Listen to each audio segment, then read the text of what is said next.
제가 실은 이 영상을 찍는 이유는 저희 가족들이 이 말씀을 가지고 가족 예배를 드리거든요. 그래서 원하시는 분들은 제가 배포해 드릴 수가 없습니다. 제 가족이 되시면 배포해 주세요. 죄송합니다. 갑자기, 아니 사실은요, 갑자기 전화가 왔어요. 그래서 당황해가지고 X를 눌렀는데. 자, 말씀 볼게요. 마태복음 21장 18절 22절. 저 여러분이 교독할 텐데 제가 먼저 읽고요, 여러분들이 다음 절 읽고 마지막 절 같이 읽겠습니다. 이른 아침에 성으로 들어가실 때에 시장하신지라.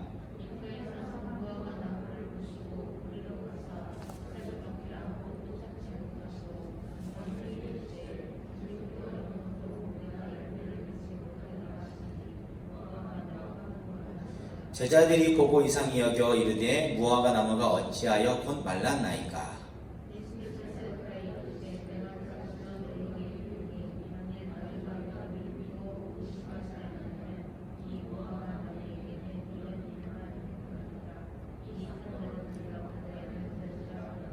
같이 읽겠습니다. 너희가 기도할 때 무엇이든지 믿고 구하는 것은 다 받으리라 하시니라. 아멘. 할렐루야. 아멘. 사랑하고 축복합니다. 여러분, 혹시 그 영화를 통해서 아니면 드라마라든지 여러 가지 매체를 통해서 초능력에 대해서 혹시 보신 적 있나요? 초능력, 자연적인 능력을 초능력이라고 하잖아요. 저희 집에 이제 넷플릭스 아시죠? 네, 한번 빠져들면 헤어나올 수 없는 그 넷플릭스. 저희 아는 같이 일하는, 방금 전에 전화 오신 분인데, 같이 일하는 서부장님이란 그분이 저희 집에 잠깐 오셨는데, 본인이 아이디가 4개가 있대요. 그 중에 뭐 이렇게 돈을 한번 내면 4가지 아이디를 4가지 이렇게 기기에 설치할 수 있나 봐요. 그래서 저희 집에 감사하게 하나 자기 아이디를 주고 가셨어요. 넷플릭스가 딱 이제 저희 거실에 설치가 된 거예요, 컴퓨터에. 그래서 이제 그 컴퓨터를 보면 넷플릭스가 이제 틀잖아요. 참 사람들이 되게 재밌는 것 같아요. 실시간으로 가장 많이 본 동영상, 뭐 태국에서 1위 하는 동영상, 뭐 이렇게 우리가 보고 싶은 그런 영상들을 딱 이렇게 또 희한하게요, 얘가 AI가 있나 봐요. 제가 몇 개 봤잖아요. 그 관련된 동영상들을 자꾸 이렇게 상위에 뜨게 해주더라고요.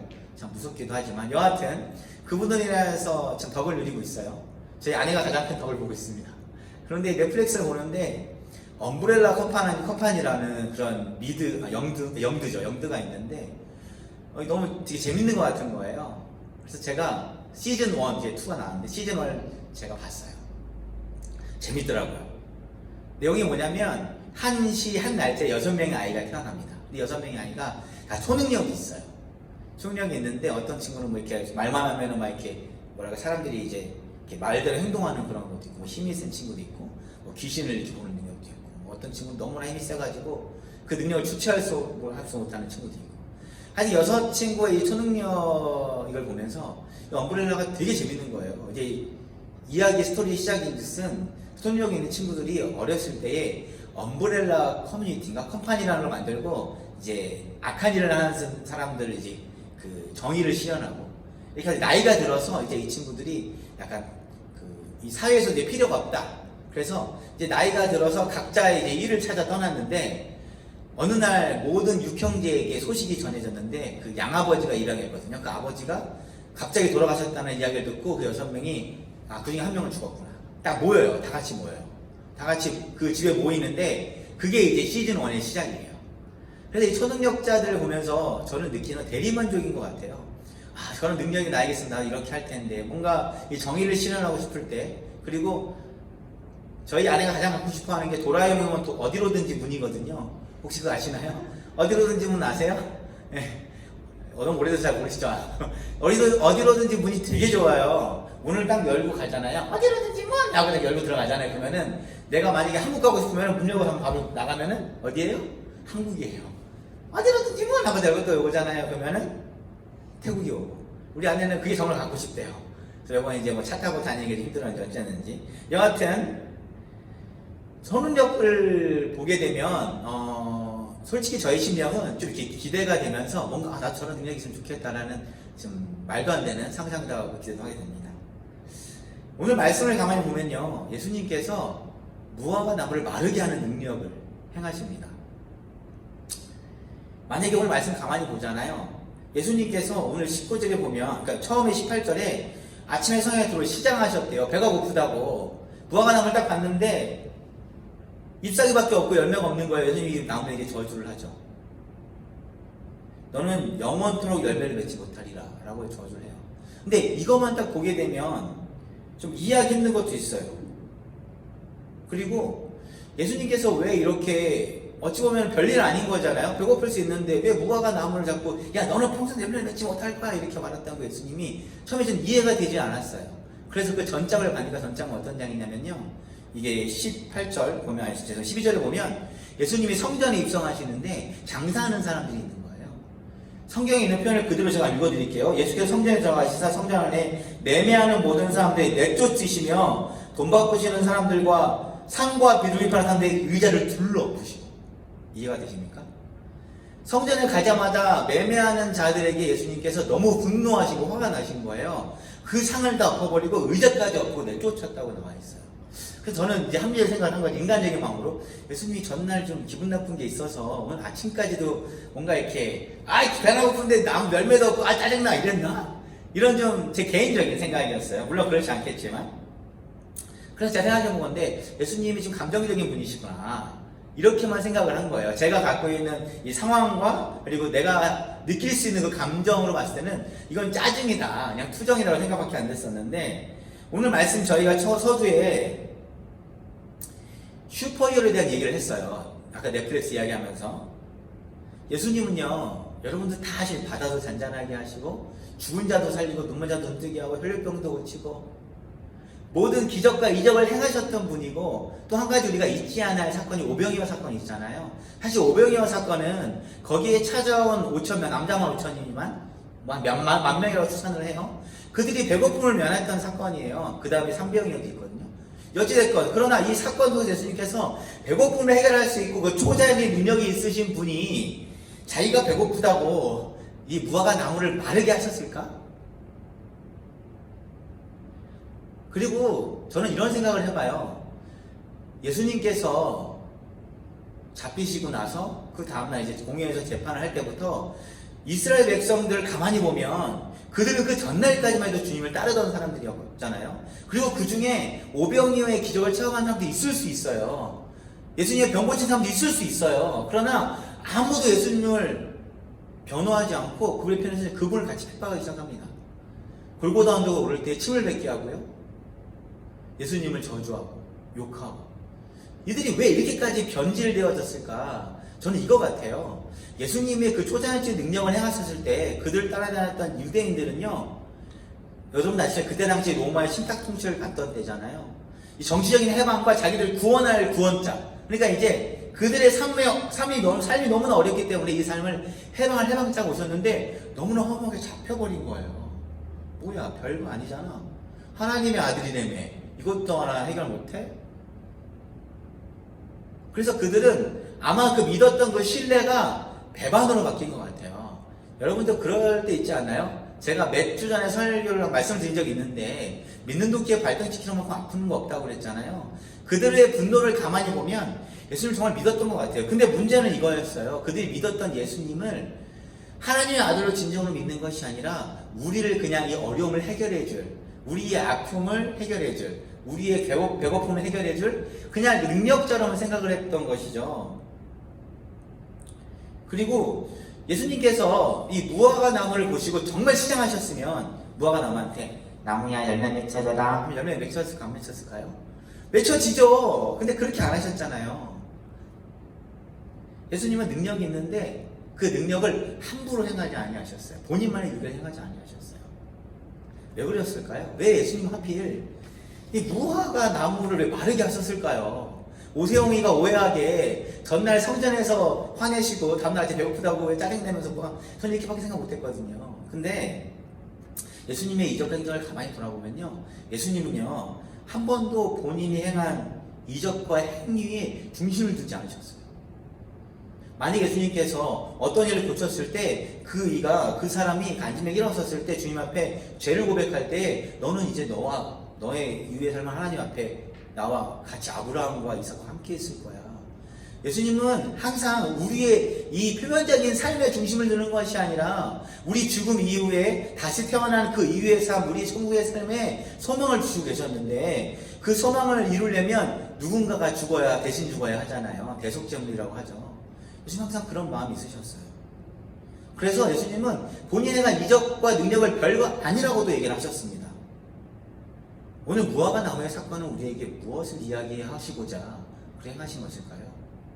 예수님은요, 우리에게 지금 너에게 어떠한 믿음이 있는지, 오늘 제목을 말씀 안 드렸는데 제목은요, 무엇을 믿고 기도해야 하는가입니다. 오늘 제목은요, 너에게 어떠한 믿음이 있는지를 확인하시고자 예수님께서 그 일을 행하신 거예요.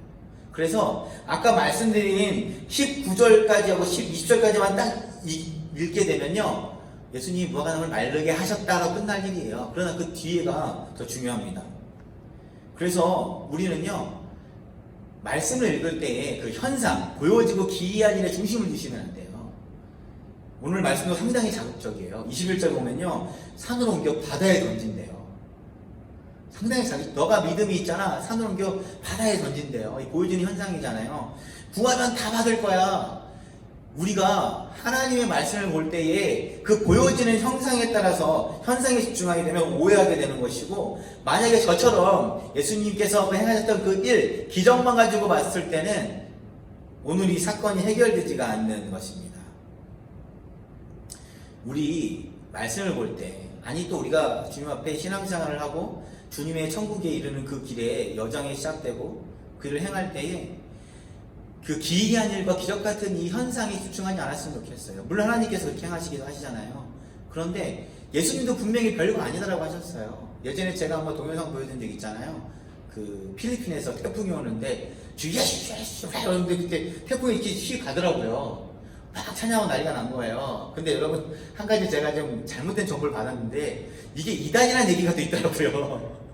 저는 분명히 그때 예수 이름을 부르짖었고 태풍이 떠나가는 걸 보고 하나님 함께 하셨다고 여러분에게 영상도 보여줬는데 누가 저한테 조심스럽게 얘기한 거예요. 송교사님, 이거 이단인 것 같아요. 자, 보세요. 저는 사실 그 영상을 보고 은혜를 받았던 것 같아요. 감격을 받았던 것 같아요. 그래서 여러분께 나눴잖아요. 그런데 제가 이 보여주는 현장에 집중하다 보니까 주님의 뜻을 잊어버릴 때가 있더라고요. 오늘 말씀도요, 우리 현상에 집중하는 것이 아니라 신령한 뜻이 무엇인지를 찾길 원합니다. 그래서 예수님께서 말씀하시는 진정한 믿음이 무엇인지 확인하는 것에 더 집중하는 시간이 되길 원해요. 그렇다면 어떠한 믿음일까요? 어떠한 믿음? 21절에 보면요, 우선 믿음이 있어요. 만일 너희에게 믿음이 있고 라고 시작을 해요. 예수께서 대답하여 이르시되 내가 진실로 너희에게 이르노니 만일 너희가 믿음이 있고, 너희가 믿음이 있고 라고 시작을 해요. 믿음이 있어야 돼요. 근데 어떤 믿음이냐고요.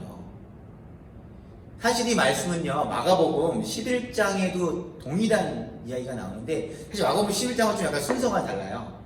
오늘 마태복음 말씀은 예수님이 성전에 가서 이제 그 일을 행하시고 다음날 아침에 다시 성전에 다시 들어가시거든요. 다시 들어가신 다음에 무화과 나무에 행했다고 하지만 실제로 마가복음에 보면요, 성전에 가기 전날 무화과 나무를 마르게 하시고 성전에 들어가서 일을 행하신 다음에 다시 나갔다가 들어가려고 하는데 들어가서 베드로가 얘기해요. 예수님, 전에 예수님께서 마르라고 한 나무가 무화과 말랐습니다라고 얘기해요. 중요한 거는 뭐 이렇게 시대적인 차이, 시간적인 차이보다 우리 의미를 더 중심을 두겠는데, 여기서 제가 마가복음 11장 22절 혹시 가능하실까요? 이게 중요한 말씀이라서 마가복음 11장 22절에 보면 어떠한 믿음인지 명확히 나와요. 찾아놨는데 혹시 아까 동일한 그 시대의 현상 속에 있는 얘기인데 마가복음 좀 더 자세히 풀었다고 설명드릴게요. 마가복음 11장 22절 보면요, 예수께서 그들에게 대답하되 이르시되 하나님을 믿으라 라고 되어 있어요. 그 위에 잠깐 볼게요. 그들이 아침에 지나갈 때 무화과 나무가 뿌리까지 마른 것을 보고 베드로가 생각이 나서 여짜오되 라삐여, 아직까지 라삐라고 하네요, 예수님을요. 라삐여, 보소서 저주하신 무화과 나무가 말라나이다. 예수께서 그들에게 대답해 이르시되 하나님을 믿으라 라고 얘기해요. 여기서 믿음은 하나님을 믿는 믿음입니다. 저는요, 우리가 이 말씀을 읽을 때에 현상에 집중하면 오해하기 쉬운데, 이 믿음이 믿음이야, 믿은 대로 전에 우리 믿음대로 될지다 믿음대로라고 잘못 본 적 있었잖아요. 믿음이 아니라 믿음대로. 그러니까 기도가 이루어진다는 그 믿음대로 이루어지는 게 아니라요. 우리가 하나님 믿는 믿음을 얘기하는 거예요. 너희는 믿음이 있느냐 이거예요. 너희가 하나님 믿는 믿음이 너희 안에 있느냐 이 말씀을 하시는 거예요. 1997년도 IMF 이후에 한국 교회에 가장 유행했던 게 뭔지 아세요? 부흥이었어요. 경배와 찬양 세대가 끝나고 이제 캠퍼스에서 이제 부흥이 일어나고 나서 IMF가 발생하고 난 직후에 2000년대 초반까지 그 중반까지 기도회가 부흥회가 교회마다 엄청나게 많았어요. 근데 어느 순간 부흥회가 사라졌어요. IMF라는 어려운 그 환경 가운데 많은 크리스찬들이 예수를 믿는 자들이 기도하러 모였어요. 우리는 지금 동일한 어려움을 겪고 있어요. 코로나라는 어려움이 있습니다. 안타까운 건요, 물론 코로나로 대면 예배가 힘들어진 건 사실입니다만 대면 예배가 할 수 있고 모일 수 있음에도 불구하고 모이지 않는 이 시대가 되어버렸어요. 그때와 동일한 어려움이지만 대처하는 크리스찬들이 달라졌어요. 근데 그때 당시에 제가 부흥회 찬양기도도 많이 하고요. 부흥회 가면 진짜 그럼 찬양하잖아요. 기억나세요? 다시 한번 우리가 교회에서 한번 할까요? 전 되게 막 그때 그냥 막 난리나고 뒤집어지고 넘어지고 막 쓰러지고 난리 나잖아요. 그럼 부흥회 안 가보셨나요? 가보시지 않았어요? 다 가보셨죠? 한국에 계실 때 가보신 적 있잖아요. 그때 많은 부흥회 하는데 메시아다 믿음대로 되시다 이게 나는 그 믿음이 내가 기도한 믿음대로 될지어다라고 저는 생각했거든요. 그분도 그렇게 얘기했던 것 같아요. 그런데 여기서 말하는 단순한 그런 내가 믿는 대로 믿음대로 된다는 게 아니라 예수를 믿는 믿음을 얘기하는 거고 하나님 믿는 믿음을 얘기하는 것입니다. 자세히 말하면요, 아까 베드로가 랍비라고 그랬잖아요. 자세히 말하면 하나님의 아들이신 독생자 예수를 믿는 믿음을 얘기하는 겁니다. 오늘 성전에서 예수님께서 그 일을 행하시고 나서 병든 자들이 와달라서 고쳐드려요. 그 다음에 어린아이들이 이 전장입니다. 어린아이들이 찬양을 합니다. 다윗의 자손 호산나 찬양해요. 그때 종교 지도자들이 그 어린아이들을 꾸짖어요. 그러나서 예수님께서 뭐라고 한마디 하시죠? 이 아이를 꾸짖지 마라. 이들은 천사의 고백을 한 거다. 그런데 가만히 생각해보면 그때 예수님께서 좀 이렇게 격한 일을 하셨잖아요. 아마 이런저런 어려울 때 그 자리에 성장을 펴셨던 것 같아요. 예수님께서는 항상 나는 하나님의 아들이다, 독생자다 라고 얘기를 했지만 아무도 믿지 않았고 그 다음 장에도 그 논란이 계속되어져요. 지도자들이 대제사장과 장로들과 대적하는 사건이 나옵니다. 예수님에 대해서 얘기를 하는데 예수님의 권위를 두고 이야기를 나눠요. 예수님은요, 우리가 예수를 믿는데 그 믿는 게 무엇이냐면 하나님의 아들인 독생자 예수 그리스도를 믿는 것이죠. 아까 말했던 이적을 행하시는 기적을 행하시는 예수님을 믿는다면은 그냥 그때 유대인과 다를 것이 없죠. 하나님의 아들인 독생자 예수를 믿는 것, 그 믿음이고요. 여기서 믿음이 이적과 기적을 행하는 믿음이 아니라고 분명히 말씀드렸죠. 그리고 나를 죄에서 나를 죄에서 건지실 진정한 구원자는 예수 그리스도밖에 없다는 믿음입니다. 사실은 이 교회의 존재의 목적과 우리가 신앙생활하고 주님의 전에 예배하는 가장 큰 목적 중에 하나, 주님을 찬송하고 주님을 경외하지만 우리의 마음 가운데 진정한 구원자는 예수밖에 없습니다라는 이 신령한 고백이 저는 예배 가운데 항상 일어나길 원해요. 교회가 흔들리고 교회가 어려워지는 이유는 우리 안에 이런 고백이 조금씩 소멸했기 때문이라고 생각해요. 이건 본질이잖아요. 믿음의 당연한 증거잖아요. 죄에서 건지실 이는 예수밖에 없으냐는 이 진정한 고백이 바로 믿음이라는 거죠. 그리고 두 번째는요, 의심하지 않아야 합니다. 21절 가서 보면요, 만약 우리가 믿음이 있고 의심하지 아니하면 오늘 말씀을 보면요, 현상에 집중하면 예수님의 행동에 오해할 수 있어요. 자기 배고프다고 마르게 한단 말이야? 오해할 수 있잖아요. 그리고 아까 전에 말씀 11절 말씀 보면 예수님 화내시는 성전에 있는 그 장사하는 무리들에게 그 상을 엎고 의자를 엎고 했던 그 예수님의 그 모습을 한번 상상해 보세요. 예수님 분명히 화를 내셨어요. 저는 예수님의 성품은 온유하고 겸손하고 그분은 참으로 이렇게 뭐랄까요? 우리가 생각하는 예수님의 형상을 생각할 때에 참 뭐라고 표현하죠? 참하다고 표현해야 되나요? 뭔가 좀 이렇게 이런 뭐 제가 표현이 안 되는데 제가 그런 성품이 많이 없어서 예수님 뭔지 아시겠죠? 제가 이제 드러낼 수가 없어요. 제가 그렇지 못해서 여하튼 예수님 생각할 때 좀 뭔가 온유하고 겸손하고 좀 조용조용하고 이럴 줄 알았는데 오늘 12절에 보면 예수님은 엄청나게 화내신 거예요. 상을 엎고 의자를 엎었대요. 엄청난 사건 아닙니까? 근데 그것만 보면 오해할 수 있어요. 그런데 예수님이 왜 그렇게까지 하셨을까? 교회는 장사하는 곳이 아니고요. 예수님께서 분명히 얘기해요. 12절에 보면요. 내 집은 기도하는 집이라. 내 집은 예배하는 곳이고 기도하는 내 집에 장사하는 집이 아니야. 그런데 제가 이 말을 좀 조심스럽게 해야 될 것 같아요. 교회 안에서 장사한다고 그러잖아요. 여러분 오해하지 마세요. 우리 여성교가 교회 안에서 이제 바자회를 하잖아요. 근데 분명한 목적이 있어요. 우리 여성교에서 그 바자회를 할 때 사실은 교회 헌금하고 또한 여성교 회비를 충당해서 교회나 아니면 어려운 곳에 도우려고 하는 거잖아요. 그렇지 않나요? 만약에 우리가 그것을 행할 때 우리 마음 안에 나의 유익을 취하고자 하는 마음이 조금이라도 있다면 이건 장사하는 거죠. 그런데 여기서 보면 장사하는 물건이 보면요. 비둘기 그리고 또 양도 있었고 밀가루 뭐냐면 헌금을 파는 사람들이었어요. 예배하러 갈 때에 미처 예물을 준비하는 헌금을 준비하지 못한 자들이 예배당에 가야 되는데 그 교회 안에서 성전 안에서 헌금을 산 거예요. 이해가 되십니까? 그때 당시에 예배할 때에 성전에 비둘기든 밀가루든 양을 바쳐야 되는데 소를 바치든 그걸 준비하지 못한 사람들이 급하게 사서 한 거예요. 그래서 여기서의 매매는 헌금을 매매한 거예요. 조금 뭔가 다른 상황이 이해가 되시죠? 예수님은 그거에 분노하신 거예요. 우리가 하나님께 예배하러 나가고 기도하러 나아갈 때 너희는 헌금조차 준비하지 않느냐? 또 헌금조차 준비하는 그들을 통해 장사를 하냐? 분노할 만일 아닌가요? 화낼 만일 아니에요? 가끔 우리 주위가 아빠 나 헌금하기 20바 줘요 그래요. 40바도 주고 근데 물론 주면서 얘기는 해요. 다음에 용돈에서 무조건 뺏어야 돼. 용돈을 뺏어야 돼. 뭐 주님과 헌금하고 장사한 건 아니지만 그만큼 우리가 헌금을 얘기할 때 주님 전에 나올 때에 내가 우리의 몸을 들고 마음을 드리지만 그러면서 주님하고 구별되어진 것들을 드릴 때에 준비되어지지 않은 마음 또한 예수님이 화내시는, 싫어하시는 거 알 수 있다는 거죠.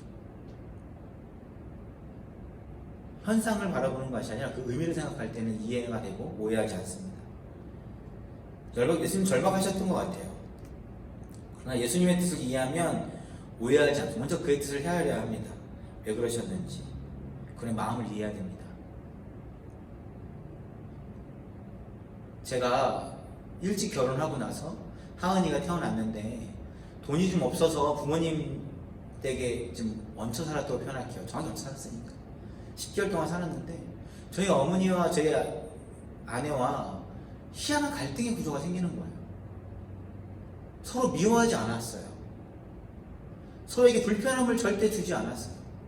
하나의 예를 보면 제가 몇 번 말씀드렸는데 하은이가 이제 태어난 지 이제 2시간마다 계속 울잖아요. 일 끝나가서 이제 아내는 이제 수술했기 때문에 좀 힘든 상황이었고 제가 하은이를 이렇게 돌보고 있었는데 2시간마다 깨는 거예요. 나쁜 것이 죄송해요. 2시간마다 깨는 거예요. 애가 너무나 힘들잖아요. 근데 우리 어머니가 그걸 보고 하은이를 데리고 보호종이 방으로 데리고 갔어요.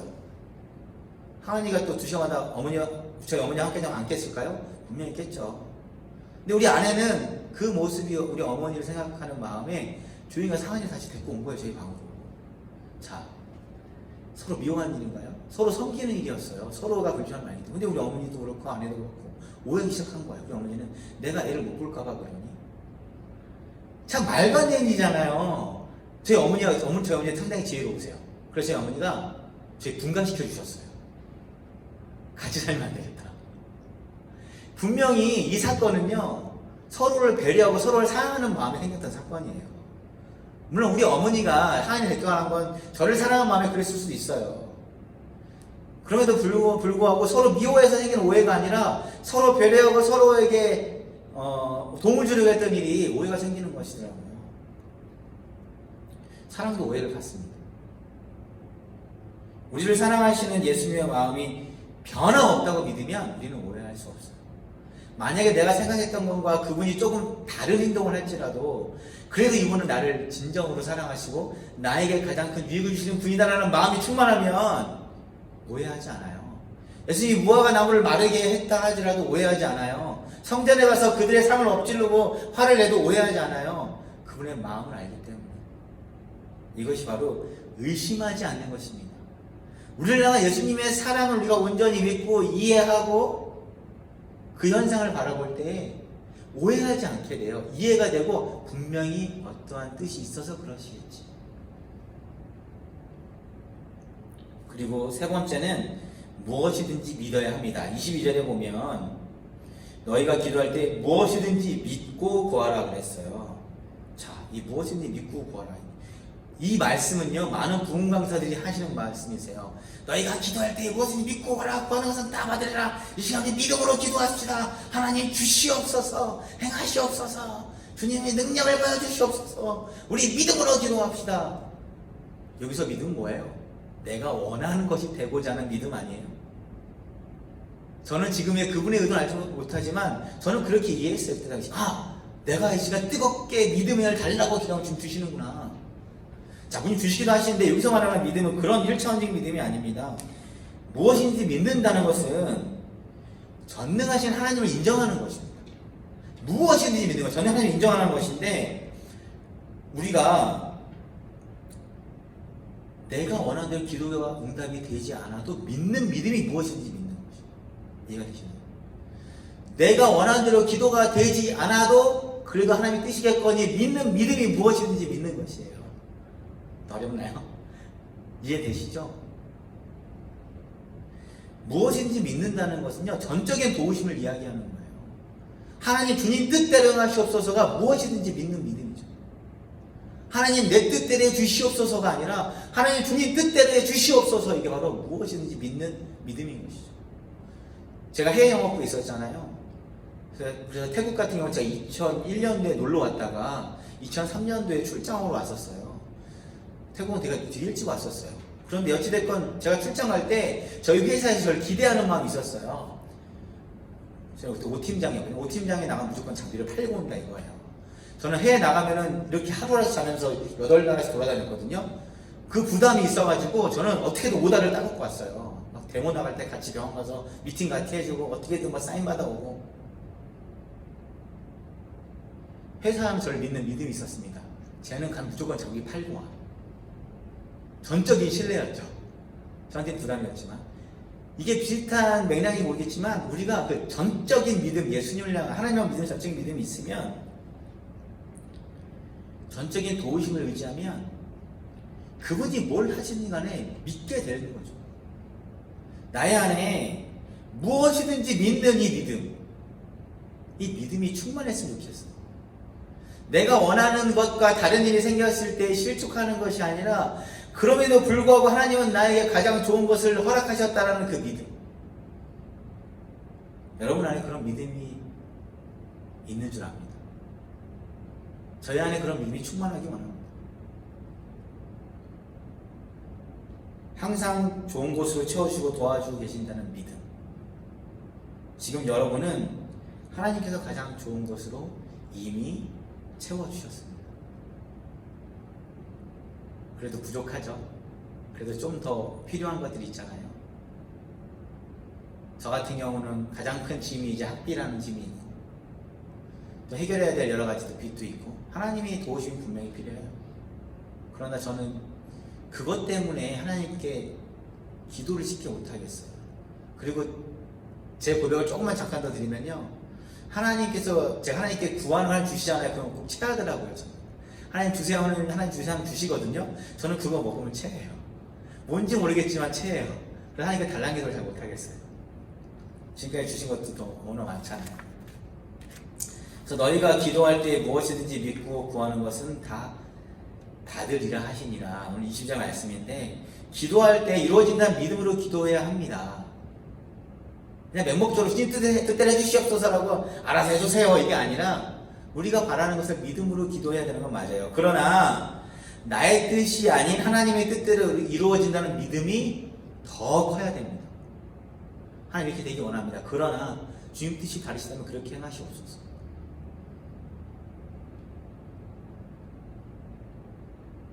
믿는다는 것은 중요하죠. 여러분들은 기도할 때 무엇을 믿고 기도하십니까?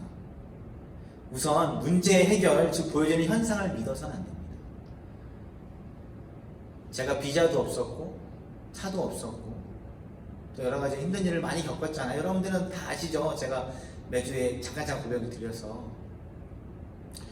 사실 매번 렌트카 빌려 다녔잖아요. 근데 최근에 차가 생길 것 같아요. 하나님은 참 힘들어요. 한 번에 안 주세요. 최근에 차가 좀 생길 것 같은 좀 일이 생겼어요. 거의 생긴 거나 다름없다고 생각하지만 아직까지 긴장하고 있습니다. 왜냐면 아직 송금을 못해서 그 차를 파는 사람이 돈 보내라고 돈을 계정을 안 주는 거예요. 그래서 아까 같이 오신 우리 성도님이 그러더라고요.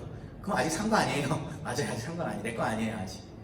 그런데 이게 참 요묘하더라고요. 하나님한테 저는 차 달라고 기도한 적 없어요. 근데 하나님이 어느 순간 그런 차를 허락하셨고, 그리고 되게 재밌어요. 제가 돈이 하나도 없는데 저는 카드빚으로 돈을 이렇게 억지로 카드 아시죠? 카드깡이라고 그러잖아요. 카드로 장기 대출 받아가지고 그걸로 저는 잠깐 내려고 그랬어요. 태국이 차가 비싸잖아요. 싸지 않잖아요. 근데 이율이 한 20% 되더라고요. 1,000만 원 빌리면 1년에 1,200만 원 되고 3년 되면 1,600만 원 내야 되는 그런 이자예요. 물론 이자가 감가가 되지만. 그럼에도 불구하고 그런 빚을 내려고 했는데 어떤 분이 저에게 팀장 무이자로 빌려줄게 이러는 거예요. 이게 뭔 일인데 저는 항상 그런 거에 쉽게 기대하지 않거든요. 뭐 그렇게 하시면 좋고요. 그분이 더 놀래더라고요. 야, 기쁘지 않냐고. 아, 기쁜데요. 그렇게 하시면 전 감사하죠. 근데 더 재밌는 거는 그분이 이번에 밥 먹다가 갑자기 차를 한잔 하세요. 이래저래 얘기하다가 나한테 그냥 뜬금없이 물어보는 거예요. 물론 그분 크리스찬이신데 저희 교회 성도님 아니고요. 열심히 교회 다니는 분 아니세요. 근데 예수님 믿는 분이시네. 빚이 얼마나 있어? 그러는 거예요. 그래서 뭐 이래 이만큼 있어요. 그러니까 이자가 얼마나 돼?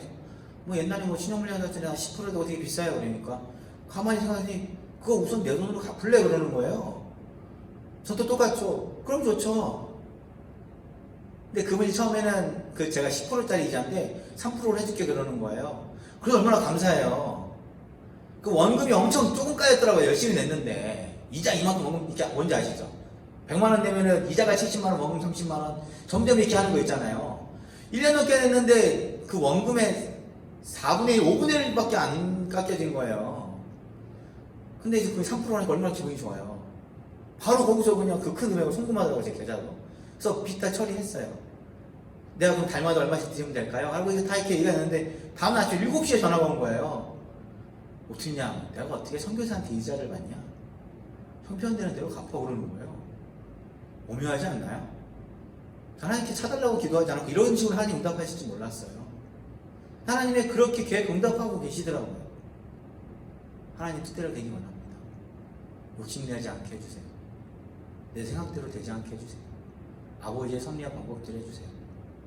전 이렇게만 기도했어요. 물론 빛이라는 건 남아있지만 그래도 저에게는 너무나 큰 기쁨이에요. 그리고 온전한 사랑이신 예수님을 의심하시면 안 됩니다. 그분의 인도하심을 오해하시면 안 됩니다. 그리고 또한 항상 변함없이 가장 것을 우리에게 허락하시는 완전한 하나님을 믿어야 합니다. 여기서 믿음은요, 하나님을 믿는 믿음인데 예수 그리스도를 온전한 구원자로 믿는 믿음, 의심하지 않고, 그리고 가장 좋은 것을 우리에게 항상 허락하셨다는 무엇이든지 믿는 겁니다. 바로 이 믿음이 있을 때에 우리가 구하는 것을 다 받게 될 것입니다. 우리에게란 믿음이 있을 때 구하는 것마다 하나님의 뜻대로 이루어지는 기적이 우리 안에 일어나게 될 것입니다. 우리 그러한 믿음이 있으면 좋겠습니다. 내가 믿은 대로 될지어다가 아니라 나의 믿음대로 될지어다. 그러나 그 믿음이 무엇이냐? 예수 그리스도를 독생자의 아들을 믿는 그 믿음, 우리를 항상 사랑하신다는 그 믿음, 의심하지 않는 거죠. 그리고 무엇이든 항상 좋은 곳으로, 가장 좋은 곳으로 채워주시겠다는 전적인 하나님에 대한 믿음, 이 믿음이 우리 안에 충만했으면 좋겠습니다. 찬양 쳐주시면 좋겠어요. 돌아오는 주일은 추수감사절입니다. 여러분 다 아시죠? 추수감사절인데, 추수감사절은요, 추수한 곡식에 대한 감사를 하는 것입니다. 맞죠? 추수감사절이잖아요. 근데 오늘 말씀드린 현상, 우리가 추수에 집중하지 않았으면 좋겠어요. 우리는 감사에 집중합시다. 이해하셨나요? 추수감사절 감사절기인데 추수에 집중하는 것이 아니라 감사에 집중하는 절기가 되기 원합니다. 비록 내가 부유하지 않고 수수한 곡식이 없고 믿음의 결실이 조금 부족하여도 오직 하나님을 인하여 기뻐하는 그런 추수감사절이 되기 원합니다. 하나님은 우리에게 항상 좋은 것을 채워주셨습니다. 이번 추수감사절은 2020년을 여기까지 온전한 것을 인도하신 하나님께 감사하는 절기가 되었으면 좋겠습니다. 좀 부족하면 어때요? 좀 헌금이 좀 부족하면 어때요? 하나님께 드릴 것이 좀 나약하면 어때요? 나의 믿음이 좀 부족해도 어때요? 그러나 우리가 이 감사절기에 추수보다 더 중요한 감사를 놓치지 않았으면 좋겠습니다. 우리 기도합시다. 우리 지금 기도할 때 예수 그리스도의 사랑과 완전하신 하나님 믿는 믿음으로 무엇이든지 구하기 원합니다. 감사함으로 기도하고 믿음으로 신뢰를 고백하십시다. 오직 주님의 은혜로, 오직 주님의 사랑으로 2002년도 조금 마무리합니다. 2020년도 조금 마무리합니다. 지금 이 시간 먼저 감사의 제목을 허락해 주시옵소서. 또한 각자의 원하는 것들을 전적으로 하나님을 신뢰하는 믿음으로 구하게 하여 주시옵소서. 주님 언제나 그러셨지만 가장 좋은 것으로 응답해 주시옵소서. 우리 기도합시다. 하나님 아버지 앞에 우리가 드릴 것이 있다면 무엇이겠습니까? 우리가 드려지는 그 것이 얼마나 주님 앞에 큰 것이겠습니까? 그러나 주님, 우리가 주님 앞에 드려지기에 앞서 먼저 감사하는 그 믿음을 소멸되지 않게 하여 주시옵소서. 너희가 기도할 때 무엇이든지 믿고 구하는 것은 다 받으리라 하시리라 이 말씀처럼 하나님, 저희가 주 예수 그리스도를 하나님의 아들로 믿는 믿음과 우리의 구원자가 되신 예수님, 구원자 되신 분이 예수님밖에 없다는 그 믿음, 나를 사랑하시는 그 예수님에 대한 그 신뢰함, 그리고 무엇이든지 믿는 나에게 가장 좋은 것을 허락하시고 가장 나에게 유익한 것을 주시는 그 하나님이 계시다는 그 믿음을 가지고 구하는 저희의 삶 되게 하여 주시옵소서. 구하는 저희의 기도 되게 하여 주시옵소서. 주님 원하건대 나의 뜻이 이루어지는 것이 아니라 아버지의 뜻이 이루어지는 그런 기도가 되게 하여 주시옵소서. 내가 구할 수 있는 것, 내가 원하는 것, 내가 바라는 것이 이루어지는 것보다 아버지의 영광이 더욱더 크게 드러나게 하여 주시옵소서. 하나님 아버지, 모든 것이 주님의 은혜임을 선포하고 고백합니다. 주님의 그 놀라운 사랑을 어찌가 다 표현하고 말할 수 있겠습니까? 나를 살펴주시고 나를 인도하시는 그 주님 앞에 형통한 삶으로 저희를 이끌어 주시옵소서. 매일마다 샘을 부어주시는 그 주님의 은혜를 가지고 하루하루 감사히 지내왔습니다. 2020년 이제 살아왔습니다. 2021년 더욱더 기대하게 하여 주시옵소서.